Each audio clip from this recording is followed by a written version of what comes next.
បងប្អូនតែងតែសួរខ្ញុំថាមានបណ្ដោះកូនដូងលក់អត់ប៉ុន្តែដល់ពេលគាត់សួរអញ្ចឹងទៅខ្ញុំនឹកឃើញក៏បានទៅកាប់ដូងមួយធ្លេដើម្បីមកបដោះការកាប់ដូងមកបដោះនោះគឺយើងជ្រើសរើសដូងណាដែលទុំហើយចំណែកដូងមួយធ្លេនេះគឺខ្ញុំបានទុកវាជាច្រើនខែមកហើយគឺវាចាស់ណាស់ហើយបងប្អូនគឺវាចាស់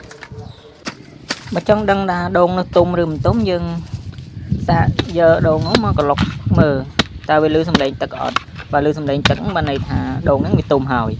អញ្ចឹងការជ្រើសរើសដូងយកមកបន្ទុំនោះគឺភាពងាយស្រួលទេបងប្អូនតែអ្វីដែលសំខាន់គឺយើងយកមកបដោះវាយើងត្រូវធ្វើអ្វីខ្លះគឺយើងយកមកកាប់ក្បាលវាចេញមួយចំហៀងបងប្អូនកាប់ក្បាលដែលមានទួលណាត្រង់ទួលខ្ពស់ជ្រុងខ្ពស់ហ្នឹងបងប្អូនយើងកាប់ដូចដែលខ្ញុំបានបង្ហាញនេះទៅ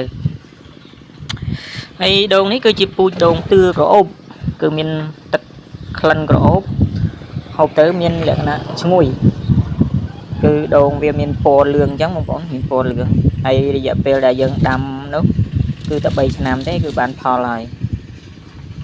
ហើយនេះគឺជាលទ្ធផលនៃការយកកូនដូងមកបដោះនេះបងប្អូនឥឡូវយើងវាដុសចេញពីលើប៉ុណ្ណេះវាចេញរើសអញ្ចឹងយើងយកដាក់ស្បោងទៅបងប្អូនដើម្បីឲ្យវាឆាប់លូតលាស់បានល្អហើយវីដេអូនេះគឺមានតែប៉ុណ្ណេះទេបងប្អូនសូមអរគុណ